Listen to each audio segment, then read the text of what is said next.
Hello everybody, it's Joe here and welcome back to my F1 23 My Team Career Mode Season 2. We're at round 4. This is the Chinese Grand Prix, our first visit to China in this game. If you haven't seen the last race from Australia, I urge you to go back and check that one out. Before you check this out, this is your last chance to do so before spoilers. Right, getting used to this circuit all over again with the handling being different for this game. But you know what? The car feels sweet as a nut here. We have bolted on a new upgrade as well. A new aero upgrade arrived for this weekend. So I'm definitely feeling like we can just push that a little bit harder and get that a little bit closer towards the front. But first things first is qualifying. And I'm not overly confident with this first lap we've set. Oof. Nearly losing it there, that's not the way to go. But as we flick round the last corner, this feels like a decent-ish lap, and it is. That puts us in P12, but I do feel like I'm going to need to go again if we are to get through the first part of qualifying. So that's exactly what I've done. Wait until the end of qualifying and then gone again. Track evolution means that we've also helped us out here, and we've gained 0.8 of a second. Into the last corner we go, flicking it round, and that is a better time. That puts us P3 for the end of that session. So it really is close, and those extra tenths of a second can really make a difference. The field spread is really close, and we've completed a lap in Q2 there, which was just about not good enough to get into Q3, and you can see it's just under a tenth of a second. That's how close it is, and we're also only just ahead of Albon in P12. But for the Chinese Grand Prix, it is P11. The Chinese Grand Prix then is upon us once again. It's a race that saw Michael Schumacher claim his final Formula One victory in 2006, as well as Red Bull's first win with Sebastian Vettel in 2009. There's no doubt there's plenty more drama to come here in Shanghai. Shanghai International Circuit then is a 16-corner high-speed thrill ride. The long and ever-tightening right-hander at turns 1 and 2 tests a driver's patience.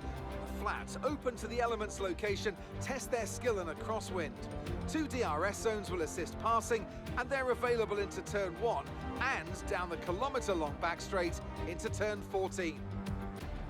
Let's run you through the driver grid order for today's exciting race. An immense lap from Fernando Alonso yesterday puts him on pole position, and the smooth operator Carlos Sainz completes the front row. Moving on to the rest of the grid, we have Russell, Leclerc, Verstappen, Perez, Stroll, Bottas, De Vries, Sparkles, Albon, Hulkenberg, Norris, Ocon, Magnussen, Joe, Liam Lawson, Tsunoda, Oscar Piastri, Helga, Sargent, and Pierre Gasly picks up the final grid slot. With preparations almost complete, let's head down to the track. Alongside me to discuss all the action today is Anthony Davidson. Thanks for joining us, Ant, and tell me, you were down in the pit lane earlier. How do you think the track conditions are today?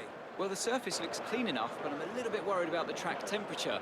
It's pretty cool out there, which could give some teams difficulties when it comes to keeping their tyres in the right operating window. The cars out there that work their tyres hard and really put a lot of energy through them, they'll be the ones that are better off. 28 laps of the Chinese Grand Prix directly ahead of us.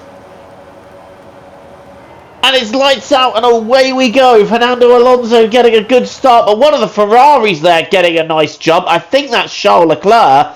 Yes, it is Charles Leclerc moving up straight away into P2. Russell trying to fight him off around the outside, but I think George Russell may be able to fight back here. He has the inside line, but the fighting of these two is allowing Fernando Alonso to get a tiny bit of a gap, which he has got. Leclerc is in P2. George Russell not able to fight that off. Let's switch to our POV then. We gain a space because of a penalty, and we are now underway with a good launch there. De Vries really not getting away well at all. Neither does Stroll or Bottas, and that allows us a look down the inside. We're going to try and get through Perez, but Bottas and Stroll braking a little bit later than us, as we've got in really tight and they're able to carry more speed, but we've had the inside line all the way through. I'm now going to use the outside line. Perez got a bit wobbly there, and that's given us better momentum on Perez, and we're able to take P6 as we now break late for the hairpin, going a bit deep around the outside.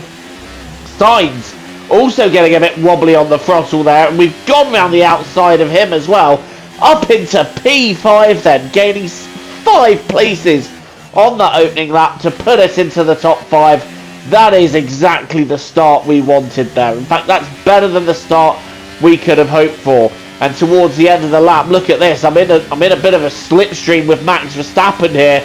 Am I going to be able to keep that slipstream?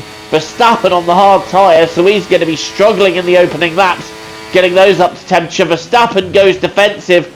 We're braking later, we're going around the outside. There's a little bit of a rub from Verstappen there, but we are able to move ahead of the Red Bull driver and move into P4. What a start from us on the soft tyres, and the advantage of the soft tyres is that you can switch them on straight away, which is probably what helped us gain momentum when we were overtaking Perez and Sainz around the outside. So those soft tyres really helping, but now Verstappen is starting to switch on those hards, and the softs aren't going to last very long, especially round here. We got a yellow flag behind us. What is happening behind us? I think we may have a spinner there. Yes, we do. It's Sergio Perez who is facing backwards. Here we go. This is a look at what happened. Just lights up the tyres and is stuck in the middle of the circuit. So he's not going to be recovering until the entire field have gone by. And in fact, that's starting to back up other drivers behind him. So the red flag has now been called. Quite a right decision, especially with other drivers just backing each other up and getting stuck. So race control have decided that is red flag worthy, and given how many places we've gained, that's really worked for us, especially in strategy, because now we can switch tyres and go on to the mediums, and we are no longer out of sync going on tyres that are going to be getting out of date. So this has actually really worked out for our strategy. But here we are again on the grid, on lap 5, it's lights out and away we go once again. And that launch has helped us gain even more places. Down the inside of Leclerc and Russell we go. Leclerc trying to hold it out around the outside. But we've now moved into P2 here at Shanghai. Incredible scenes. 2 starts in 5 laps. And we've gained a massive amount of places here.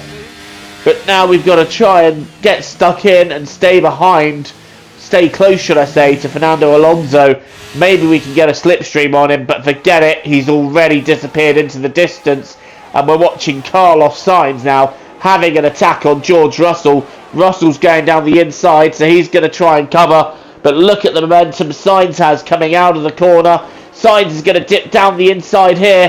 He has taken the inside line. But look at Lance Stroll right behind them in the sister Mercedes. He's just saying, you know what? I'm going to pass you both. And he's going to sweep round the outside of turn 1. And he has taken both Sainz and Russell. A brilliant move there by Lance Stroll. A great moment of opportunism. And that has moved him forwards nicely. As now we're getting stuck in and having to fight off the drivers that are coming straight at us. Verstappen down the inside here, but I'm going to play a little trick here, because as soon as he's through there, I'm going to instantly have DRS. So Verstappen probably going to regret getting through so early when we've got a nice dose of DRS down this back straight here. And we're going to gain on him, gain on him, gain on him. Verstappen will defend. We're going to go to the outside and we're going to retake second place. So that's worked out for us, letting Verstappen through there, because at the end of sector 2 they seem to get that little bit more momentum, which allows them a look down the inside of the chicane, which gets us the DRS. So Verstappen having to tuck in again.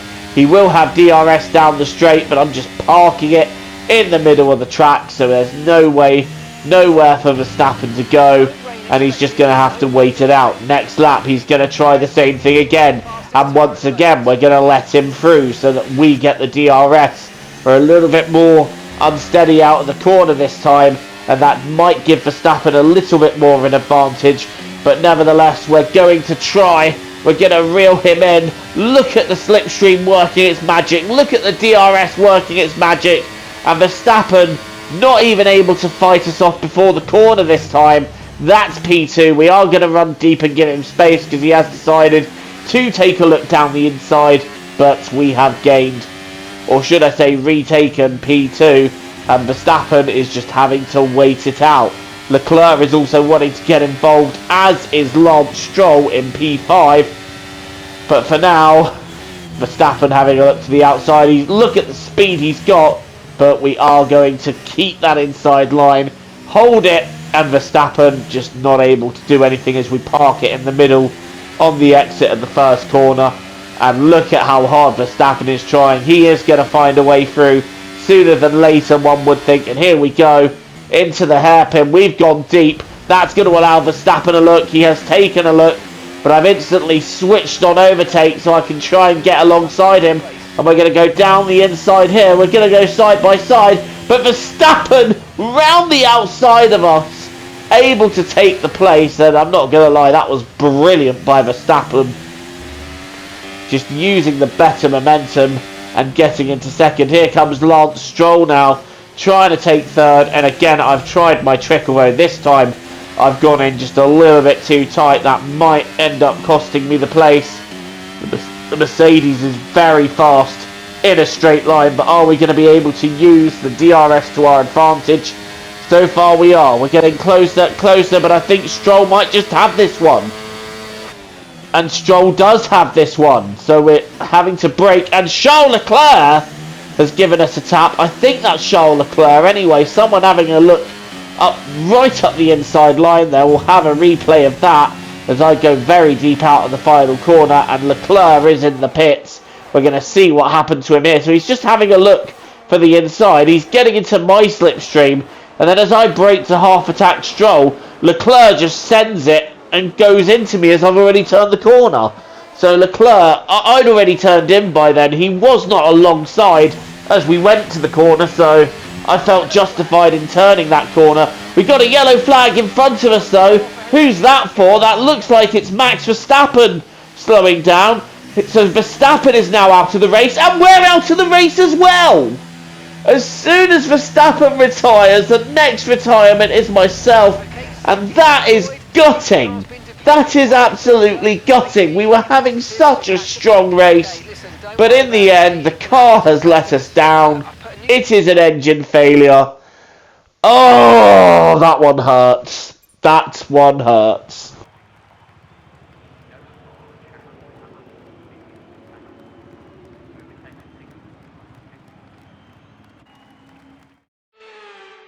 It's victory in Shanghai, and what a victory it is after an incredible Grand Prix.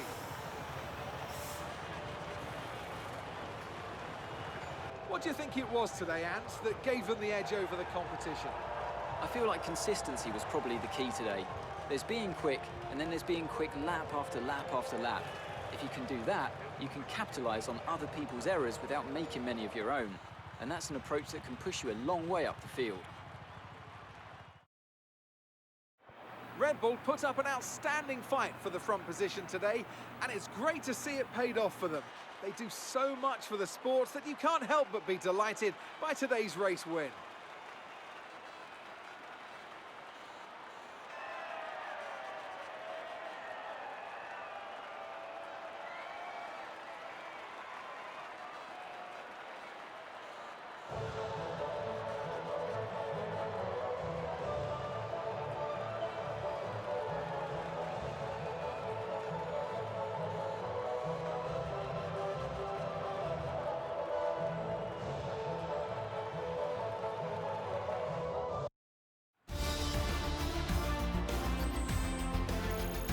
So our teammate has somehow made the podium. It's P2 for Dennis Hauger, with Norris third and De Vries fourth. How did that end up being the race finish? After, I don't know, maybe the safety car forced a few pit stops and maybe half the field didn't stop. I don't know, but the constructors' standings. how was that how the race finished? Not complaining though, because it means the day isn't a total loss for us. We take 18 points as a team, courtesy of our teammate Dennis Hauger, doing an absolutely stunning job there. It's a win though for Sergio Perez, with Hauger doing an incredible job for us in second, and Norris rounds out the podium. Then it's De Vries, Magnussen, Bottas, Alonso, Stroll, Leclerc getting first points of the season, and Hulkenberg rounding out the top 10. But look at that. With that one result, Dennis Hauger is outscoring us. Who had that down on the bingo sheet? Because that's not something I anticipated happening, but it has. Perez now takes the lead of the Drivers' Championship with Alonso in second. Then it's Sainz, De Vries hanging on to fourth in the standings, and then it's Russell, Verstappen, Magnussen, Norris, Hauger and Stroll completing the top 10. I don't know what Dennis Hauger did, but you know what? I'm so proud of that result for us. It is a podium early on in the season, and that, for us as well in the Constructors, does wonders too, and that's really going to help us move forward in the Constructors' Championship. Well, thank you so much for watching this race. Don't forget to leave a like and hit the subscribe button if you're new here and you want to see more content from me. Until the next time, though, TTFN, ta-ta for now, take care.